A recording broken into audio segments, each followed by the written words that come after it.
درنو ملګرو سلامونه زه هیله مند یم چې تاسې کورنۍ ملګري دوستان به ښه وي او له کرونا نه به په امان وئ.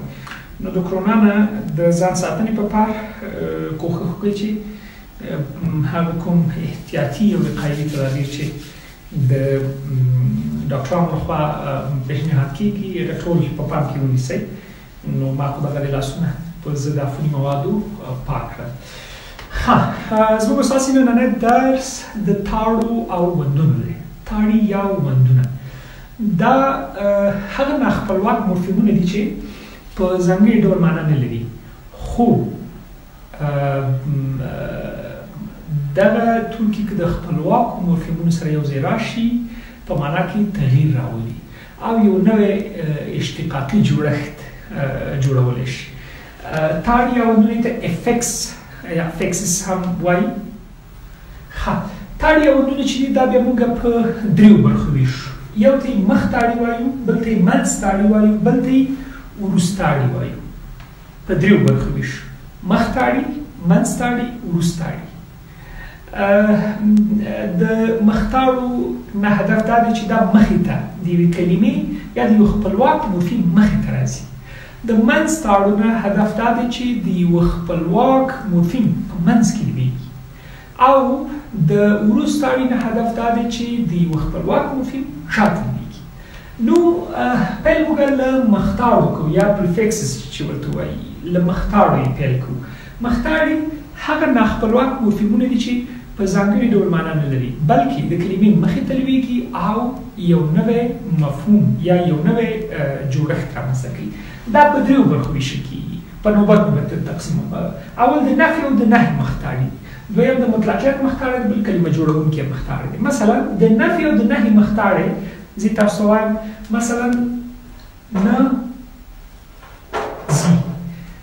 دا د ځي مورفیم چې دی دا خو ځانګړی جوړښت دی د تګ.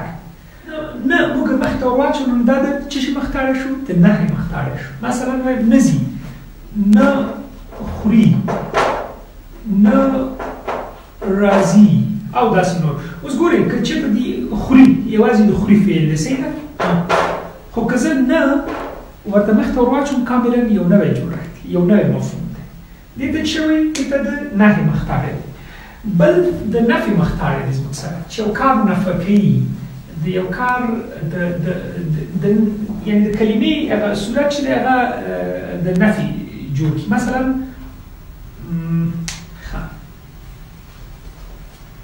مثلا زه وایم چې مه کښېنه، مه راځه، مه زما د لاس چپ دی ورته نو دې سایډ ته به ورته ودرېږم چې تاسو ته هم ښکاره شي او زه یې هم درست وشم لیکلی. مه کښېنه،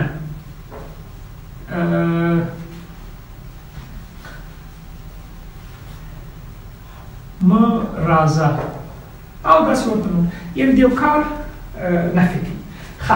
دا یې د نهي او د نفي مخ تاړی دی. راځو د مطلقیت مخ تاړی. مطلقیت لپاره موږ سره په پښتو ژبه کې یو واو دی چې هغه مطلقیت رامنځته کوي. خج هم کېدای شي مطلقیت او استمرار رامنځته کړي، خو غږونه چې هغه فونیمیک شکل ولري او فونیم وي هغه موږ سره یو واو دی. دغه واو چې دی دا د مطلقیت مخ تاړی دی. مثلا زه وایم چې په جمله کې درته ووایم ما کار وکړ. دغه کړ ته چې واو موږ مخې ته ورواچو دا مطلقیت ترې رامنځته کړه. ما کار وکړ، ما ډوډۍ وخوړه، ما درس ورکړ. یا دې ته ورته په لسګونه مثالونه تاسو کولی شئ چې د واو په مخ تاړي چې واو ورته ورواچي هغه کار مطلق شي. یا مثلا د استمرار د مطلقیت فرق که تاسو کوئ، ما ډوډۍ خوړله، دلته دغه جمله چې ده دا استمراري حالت شو. یعنی هدف دا دی چې کار پیل شوی دی خو نور یعنې برخلیک یې نه معلوم دی. خو که واو پکې موږ ورواچوو دلته د کار برخلیک کاملا معلومیږي، پیل شوی پای ته رسېده. مثلا وایم چې ما ډوډۍ وخوړله، معنا دا چې پیل کړی مې و خلاص شو. دې ته ورته نور په شدت او جدیت کې هم واو چې دی ځانګړې دنده سرته رسوي.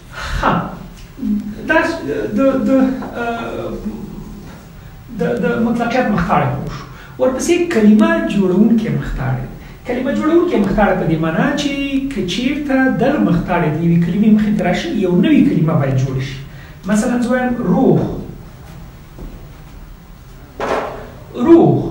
خو د روح مخې ته یو نا ورچو، ناروح.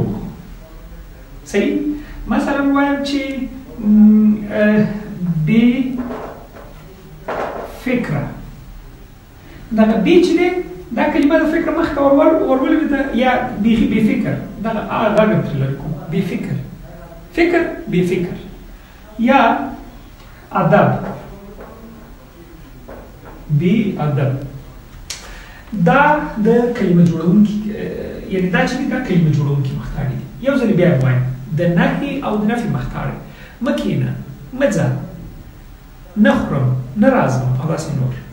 د مطلقیت مختاړی چې واو دی، ما کار وکړ، ما درس ورکړ، ما کالي واغوستل، ما جامې ومینځلې او دې ته ورته. د کلمه جوړونکو مختاړو هدف دا دی چې دا یوه نوې کلمه جوړه کړي، یو نوی مفهوم انتقال کړي، کاملا د لومړنۍ کلمې نه په تفاوت. مثلا روح، نه مې ورته واچو ناروغ شو. فکر، دې مې ورته واچو بې فکر شو. ادب، دې مې ورسره واچو کاملا یو نوی جوړښت رامنځته شو، دې ته چې وایي بې ادب. بل بحث زموږ ستاسې د منځتاړو دی یا دې ته انفکسس چې ورته وایي. منځتاړو نه هدف دا دی چې دغه غږونه دغه تاړي دا به د کلمې منځ کې ولویږي او یو نوی مفهوم به جوړوي. پښتو ژبه یوازینۍ ژبه ده چې د فعلونو ریښې په منځ کې کېږي. مثلا زه تاسو ته وایم تاسې به د لاړم فعل خامخا راوستو ډېرې کارونه.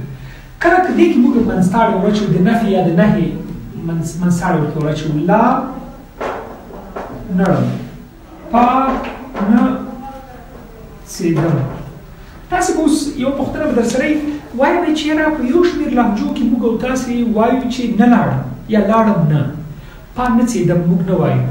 موږ داسې وایو په یو شمېر لهجو کې البته نه پاڅېدم یا پاڅېدم نه. یعنې دا په یو شمېر لهجو کې شته، خو دا د یوه برخه یې د فارسي ژباړه ده. نه رفتم، نه لاړم، نه اخیستم، نه پاڅېدم او داسې نور. دا ژباړه ده.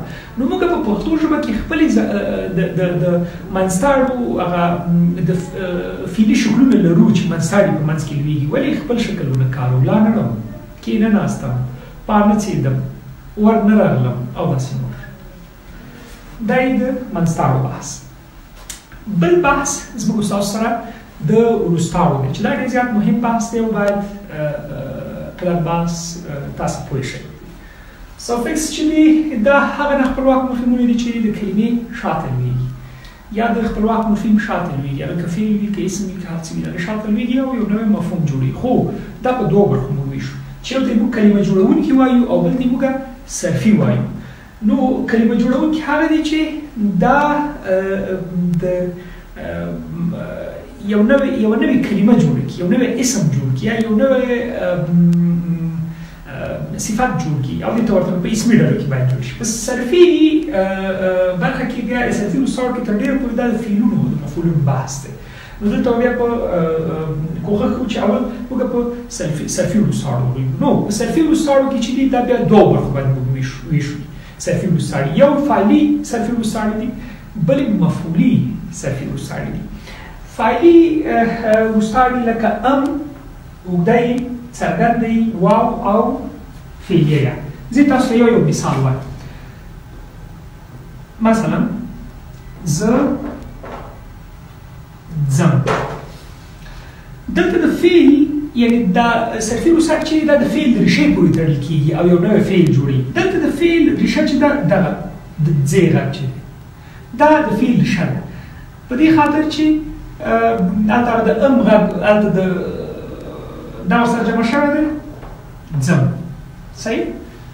زه ځم، ته زی اوږده یې ورپورې تړل شوې ده هغه زی موږ زو تاسو زی ګورئ زه ځم د ام وروستاړی ته ځې اوږدې یا وروستاړی هغه ځي د څرګندې یا وروستاړی موږ ځو د واو وروستاړی او تاسو ځئ د فعلیه یا وروستاړی نو دغه ټول وکارول شول او یعنې یوازې د ځې د ریښې سره دغه وروستاړي تړل کېږي او فعلونه پرې جوړېږي د صرفي وروستاړو کار دا دی چې دا فعلونه جوړ کړي فعلونه د کومو اشخاصو لپاره یې جوړ کړي مثلا موږ درې اشخاص لرو چې یو زه متکلم ته مخاطب یعنې دویم شخص او دریم شخص چې دی هغه غایب دی نو دغه ټولو لپاره دی وروستاړي دي او فعلونه جوړي ښه دا خو د حال زمانې مسئله اوس په تیره زمانه کې که تاسو پام کړی وي په تیره زمانه کې به مشکل نشته دی ځکه چې دواړه یو ډول کېږي فقط د دریم شخص لپاره کیسه دا ده چې هلته لږ ګردان توپیر کړي مثلا زه وایم چې هغه کابل ته لاړه هغه کابل ته لاړه د ا غږ باندې ګردان شو که چېرته که هغه د کوز پښتونخوا دغه ته یې وګورو لیکدود ته نو د ا غږ دلته چې یو ځواب یو نښه ورته ورکړي که چېرته دا ښځینه وي هغه کابل ته لاړه هغه کابل ته لاړه یا یې په هغه وایو یا یې موږ داسې وایو هغه کابل ته لاړله ښه د دې دا خو یې نارینه شو دی ښځینه شو اوس که دوی جمع حالتونه راخلو مثلا هغوی کابل ته لاړل صحیح دلته وروستاړی چې شو د ال غږ شو د ال توک شو وروستاړی شو که چېرته ښځینه حالت ته واړو هغوی کابل ته لاړلې دلته چې شو د لې غږ د لې وروستاړی چې دی دا دلته صرفي وروستاړی شو د لاړ لپاره اصلا زموږ سره خو په د لاړ اصلا ریښه چې ده لاړ دی دلته خو ریښه چې ده لاړ دی که دا موږ د لومړي شخص لپاره ګرځانو لاړم لاړې او لاړو دې ته ورته نور تاسې برابرولی شئ نو په دغه ځینو کې د درېیمو اشخاصو لپاره چې ګردان کوي په جمع او مفرد کې سره توپیر لري هم د نر لپاره او هم د ښځې لپاره دا برخه یوه د فاعلي وروستاړو بله د مفعولي وروستاړو ده د مفعولي وروستاړو نه مخکې چې زه مفعولي وروستاړو باندې وغږېږم اول دلته د لازمي او متعدي فعل لږ توپیر کوم چې هلته په مفعولي وروستاړو کې بحث پرې کېږي لازمي فعلونه چې دي په حال او تېره زمانه کې د خپل فاعل لپاره ګردانېږي په حال او تېره زمانه کې د خپل فاعل لپاره ګردانېږي متعدي فعلونه چې دي دا بیا په حال زمانه کې د فاعل لپاره ګردانېږي په تېره زمانه کې بیا د مفعول لپاره ګردانېږي نو مفعولي وروستاړونه هدف دا دی چې دا په متعدي فعلونو سره که چېرته راځي نو دا به د خپل مفعول لپاره ګردانېږي مثلا زه وایم چې ما احمد ولیده ما احمد ولیده دغه د ا غږ چې دی دا مفعولي وروستاړی شو خو که چېرته دا دوه کړم ما مثلا دغه د احمد په ځای باندې دوه نومونه راشي وایم چې ما احمد او محمود ولیدل دلته به د ال غږ شوي مفعولي وروستاړی وي که چېرته دا نومونه ښځینه کړم البته اول به مفرد راوړم د ښځینه حالت ما ملالۍ ولیدله که ولیدله لا دا د لا غږ که دې ته اړوي که ولیده وایي مشکل نشته هغه لهجوي بحث دی که دغه ملالۍ داسې کړم ما ملالۍ او ګلالۍ ولیدلې دلته د لې غږ څه شو یا د لی برخه چې ده دا مفعولي وروستاړی شو. دا ځکه چې په هر زمانه کې خو به دغه فعل چې دی دا به د فاعل لپاره ګردانېږي، خو په تېره زمانه کې چې متعدي فعل دی دا به د دغه دوو لپاره ګردانېږي. زه هیله مند یم چې تر دغه ځایه پورې پوه شوي یې. ښه، په وروستاړو کې دویم بحث د کلمه جوړونکو وروستاړو دی. زه فکر کوم دا ډېره ساده مسله ده. که چېرې بیا تاسې په دغه برخه کې ستونزه لرله، تاسو کولی شئ چې پښتو ژبدود چې زما کتاب دی دا ولولئ، ورسره د ډاکټر صاحب زیار پښتو پښو یې ولولئ، دې ته ورته د نورو او د پان صاحب خیشکي پښتو فونولوژي مورفولوژي ولولئ، شاید ډېره اساني درته پکې رامنځته شي. بله مسله زموږ سره د کلمه جوړونکو وروستاړو د کلمه جوړونکو وروستاړو نه هدف دا دی چې دا به اسمونه صفتونه دا شیان جوړي او د کلمې په پای پورې به نښلي. لومړنی ښه دا بیا په بېلابېلو برخو مونږ ویشلي دي. یو ته یې موږ نسبتي وروستاړي دي. نسبتي وروستاړي هغه دي چې موږ یو نوم د یو قام یا د یو ځای یا د یوې سیمې یا د یو جنس دې ته ورته نورو مسالو پورې موږ غېږ ورپورې ور وتړو، لکه وال یا زید. مثلا زه وایم چې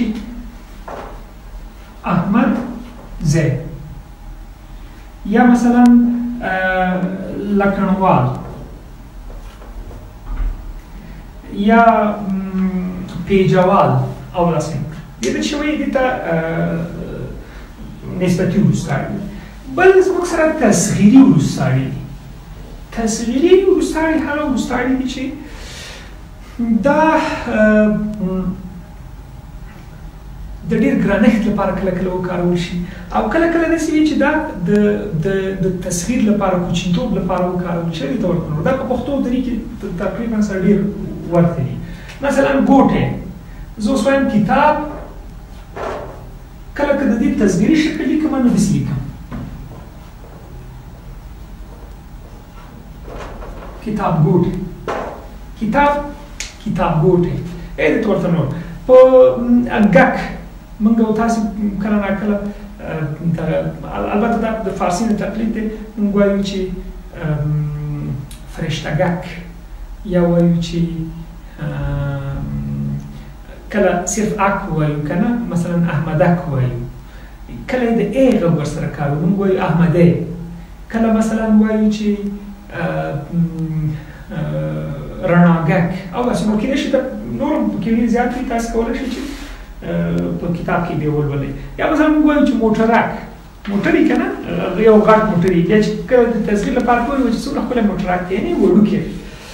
بل چې دی د مکان وروستاړي دي یا د ځای وروستاړي دي. دا هغه وروستاړي دي چې دا یو شپون ونښلي او مکاني حالت روښانه کړي. مثلا زه وایم چې دا د ځای غږ چې دی که نه،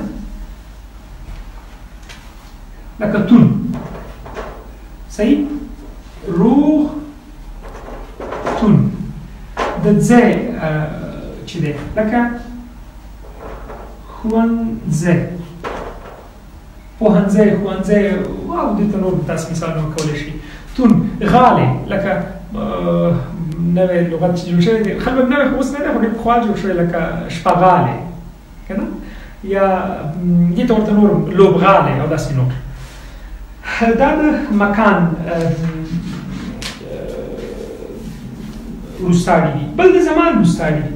دا د زمان وروستاړي داسې دي چې د ای غږ چې دی دا هم کېدای شي د زمان وروستاړی شي، د ایز غږ چې دی هغه هم کېدای شي د زمان وروستاړی شي. لکه پرونی،